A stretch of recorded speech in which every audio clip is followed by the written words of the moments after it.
and welcome to Vitality Women Leading Audaciously. Today, our guest is Jessica Harrington, the CEO and founder of Journey to Yourself. Jessica, did I say that correctly? You sure did. Well, I just love the name of your business because that is the ultimate goal. I know when I started on my journey, really my journey as a daughter of a mother who loved Christianity, that was like my first understanding of the journey to myself through my connection with God. And my entire life has been devoted to self-realization. And so when I saw the name of your company, I was really moved because it aligned with my soul purpose, and the work that I do. So I'm just so delighted to have you here. Tell us about yourself. Welcome.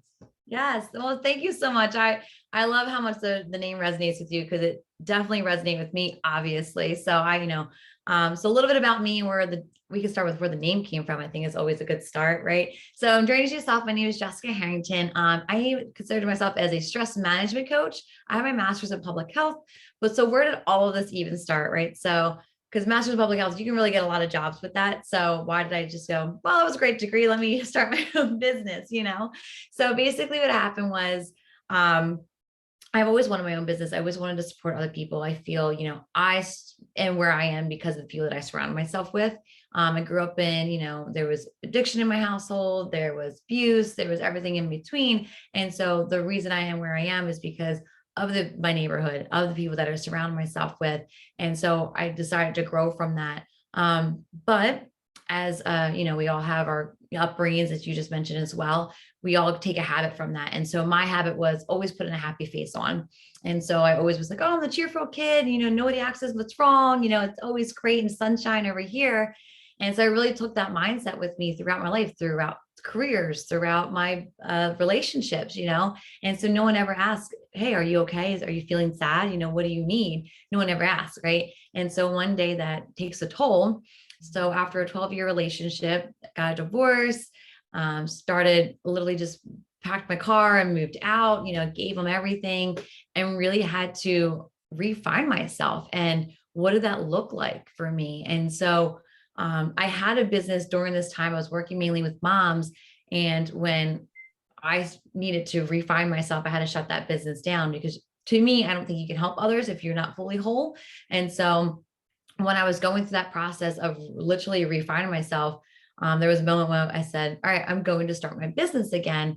And that's where the name came from of, Journey to Yourself. Cause I feel like that's what I lost. I lost myself within relationships. I lost myself trying to prove other people that I had to have this education. I had to have this degree. I had to have, 6 jobs, I had to keep this head up. And it's like, you really lose yourself throughout this vision that you think others want for you.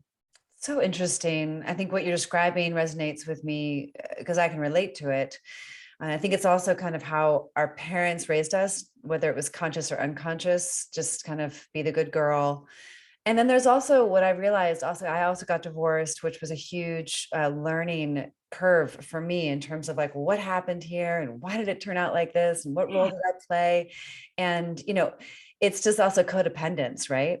And I didn't really even understand, like I knew the books, like I'd read them, but I started actually attending codependent anonymous meetings because I was like really trying to understand what it meant. And it was so close to how I learned to love that I couldn't like separate it. Yeah. It was bizarre. And I'm like, well, there is no separation in love. So I can't separate it. So I had this resistance. And it was just fascinating to me, just as I've kind of unpacked it, like you have. Similarly, it's like it's revealed it's so much to me. And it's funny because all of my clients are mostly women. And you ask them how they're doing, it's like they have to pause. They don't even know. Right? They've been caretaking or caregiving or taking care of their business, everyone else, first but them. And that's usually why they end up coming to me or you to have them kind of give themselves permission to look at themselves and get back on track. It's so funny. You said so many things in the sense of like, that whole love thing, right? Like, oh, I have to do this to show love. And it's like, yes and no, yet there's certain things you could do to show others love, but when did you stop showing yourself love? And I think that's kind of what you were saying when you started asking women like, oh, how are you doing today? And it's like, oh, I think fine. I don't know. Like I'm here because you're almost on my calendar and I had to show up for this. That's pretty Right. much what happened, But I right? can tell you how Joe's doing, and Sarah and Jim and Bree. Like I can tell you how like the whole neighborhood's doing, but me, hold on. Right. You can tell, they can tell you the whole schedule for everybody else. You can, but then you ask them going, where do you have to be? It's like, I have to be somewhere. Somebody needs me. And it's like, yeah, yourself needs you. So tell me, what kind of results do your clients get when they embark on the journey towards themselves? I think the biggest one I hear and like really sits at my heart is confidence.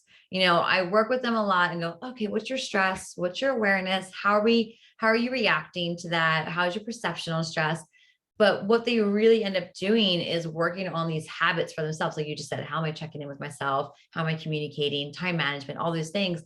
But they realize that, hey, I can ask for help. I can tell my husband, hey, just watch the kids so I can take an actual shower.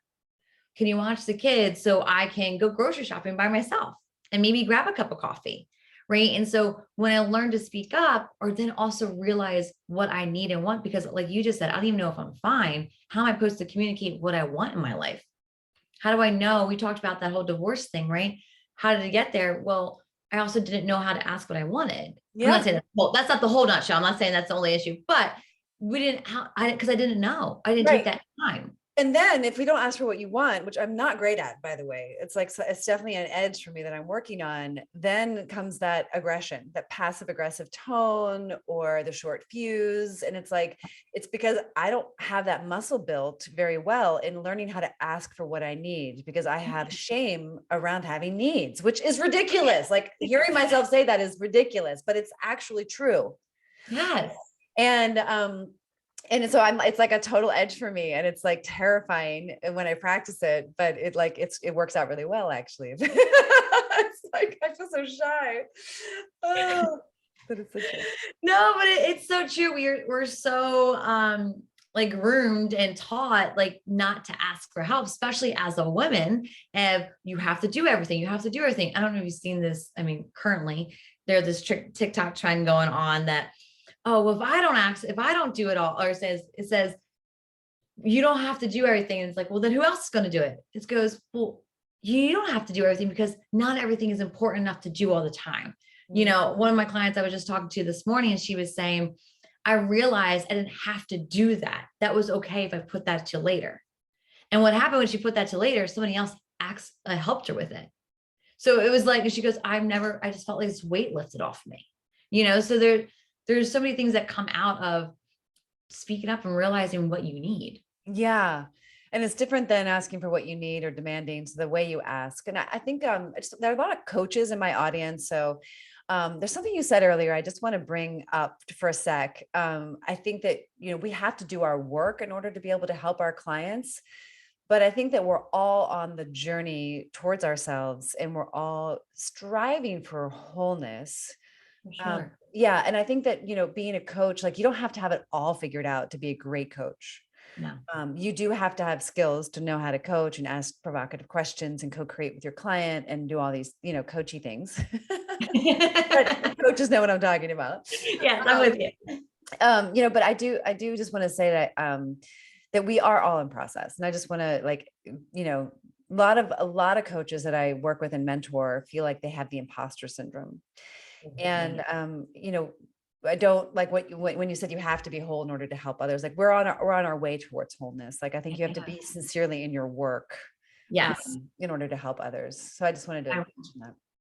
No, it's so true. And I think, I'm glad you brought that back up. It's exactly what I wanted. Like I was so low that I wasn't going to be able to help others. Right. So I was at a point in my life where I knew I wasn't going to be able to support others. Where, like you said, yeah, I still have somebody I could talk to. There's no shame in that. Right. Am I at a better place than I was 3 years ago? For sure.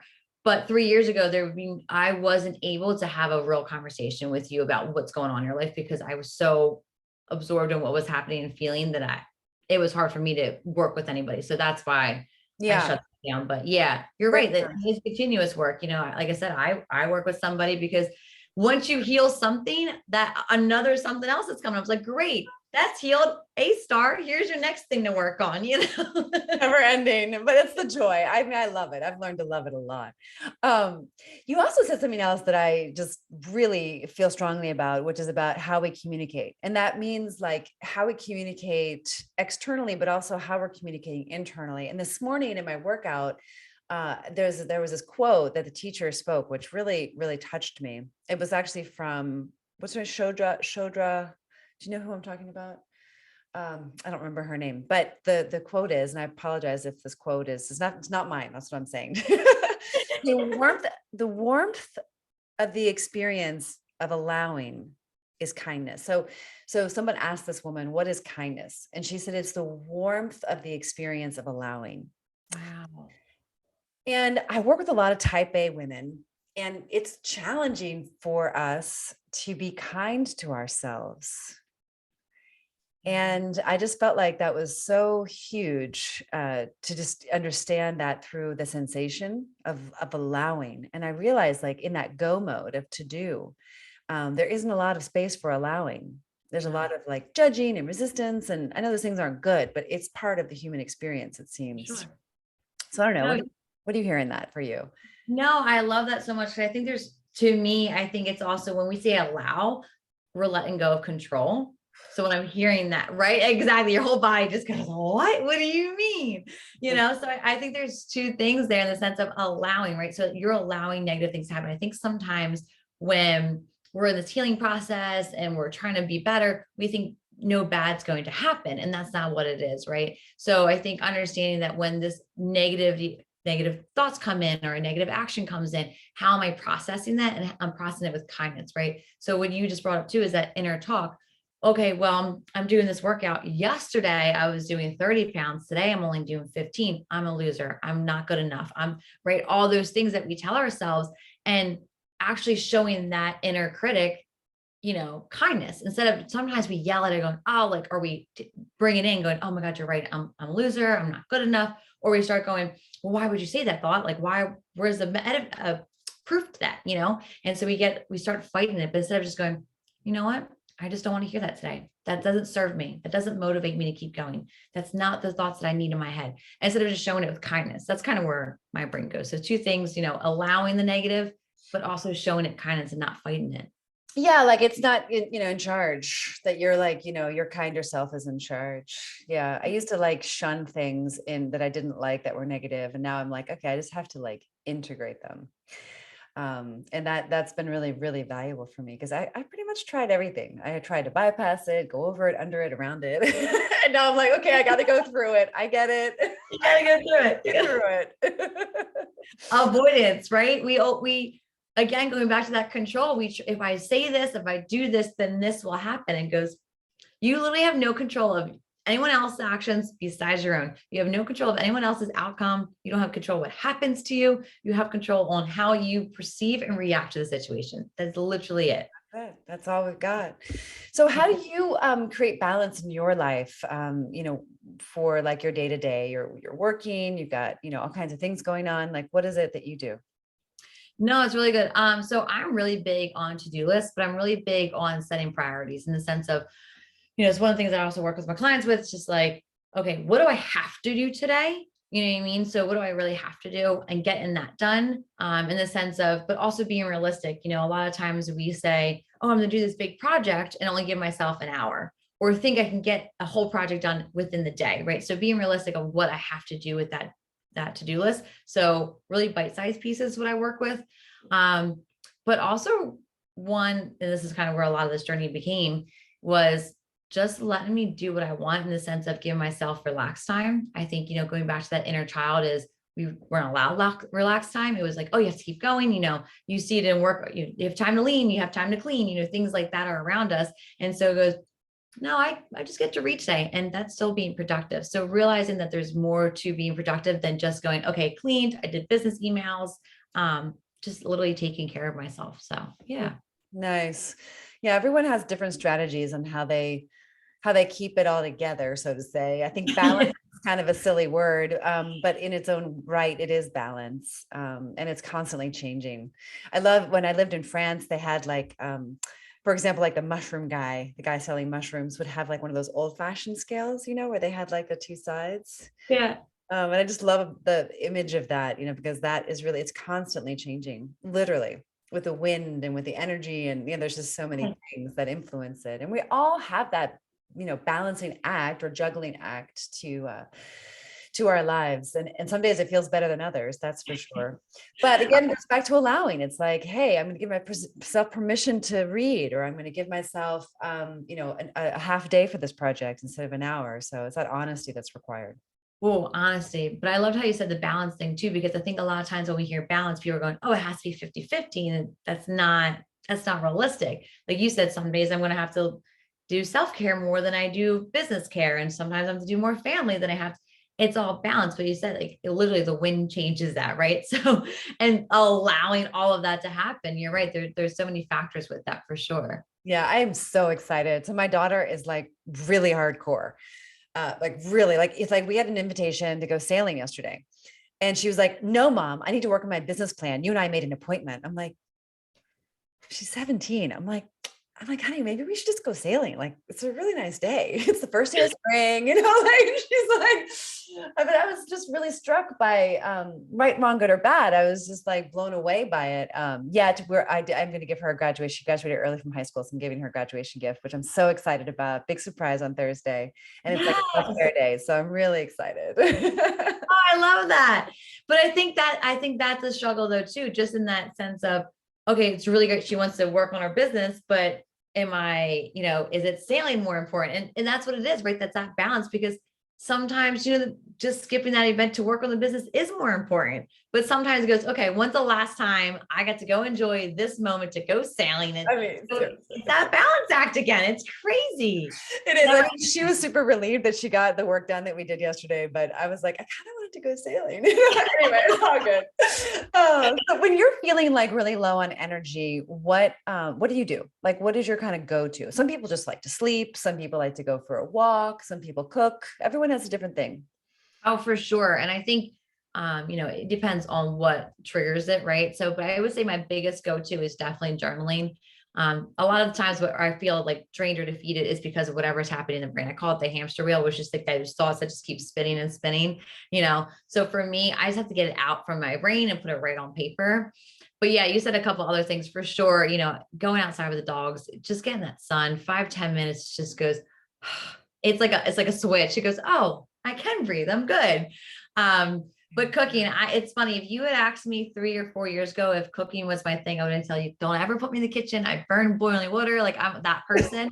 Now I'm going, what's a new recipe? What's something else I can try? So it's so funny to change, but yeah, the kitchen's my zone. I put my podcast on. I just zone out. Yeah. Nice. Yeah, Jessica, you've got to check out some of my recipes. I'm like a whiz in the kitchen. It's like Yes. my thing. I love it. That's one of my I saw. I was Yeah. looking, girl. I'm so into it. Yeah. I don't know what's today. Well, this week is a special week because it's a cleansing week. So today I got to see kind of what I'm in the mood for, celery or Swiss chard, something like that. It's one of those weeks. But I feel always the best, like energetically. I sleep so well. Like I just love this cleansing time. Although now I'm doing more restorative cleanses, but there's so many great recipes inside of that because I've realized that herbs are actually more important than anything.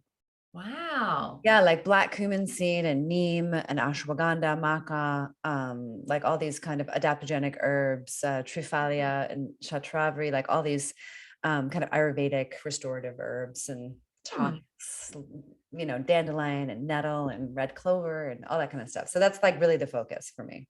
Oh, I love that. That's so cool. I guess that kind of makes sense. The thing about like homeopathy and things like that makes sense. They do a lot of herbs and stuff. So yeah, right. Makes sense. Yeah. I mean, it helps, but at the end of the day, I think what you're focusing on regarding stress is the critical component, because I don't really care if you're eating healthy and exercising all day. If you're stressed out about it, if you're guilty about it, if you're in shame or you're blaming, like it's not going to work. And there's a whole field of science that's proving that through psychoneuroimmunology. And it's undeniable now that our emotions and our stress levels are influencing our health outcomes dramatically. And the work you're doing is really, really important. So for those of you who are listening today and who are curious about her work, you should schedule a free session. Big Yes. opportunity. It sure is. It sure is. They should go to your website and schedule a time with you there or contact you. What's the best way? Yeah. So if you go to journeytoyourself.net, there's a consultation page right there. You click, pick the calendar. That's the best date for you. It has all my availability per time, per day. It's all right there. Or if you just kind of want to reach out and just have questions because you're going, is this right for me? Or is this a stress factor? Maybe, whatever the question may be, Jessica at journeytoyourself.net is also the best way to contact me. Thank you so much. Any last words of wisdom that are on your heart or mind you'd like to share? I think going back to what we were talking about earlier, just that self-love, that self-talk it's golden. It really is. Like you said, it affects your nutrition, it affects your day in, day out. So just keep in mind how you talk to yourself. I'll end with my super quick note is how I basically tell people is think about those thoughts that you tell yourself, I'm not good enough, I'm not smart enough, I'm dumb. If you would ever put dear sister, dear aunt at the top of that, you would never say that. Right. Yeah. Why do you say it to yourself? So that's my huge big takeaway, watch how you're talking to yourself. Yeah, be kind and be well and be love. That's it. Thanks so much. Thank you.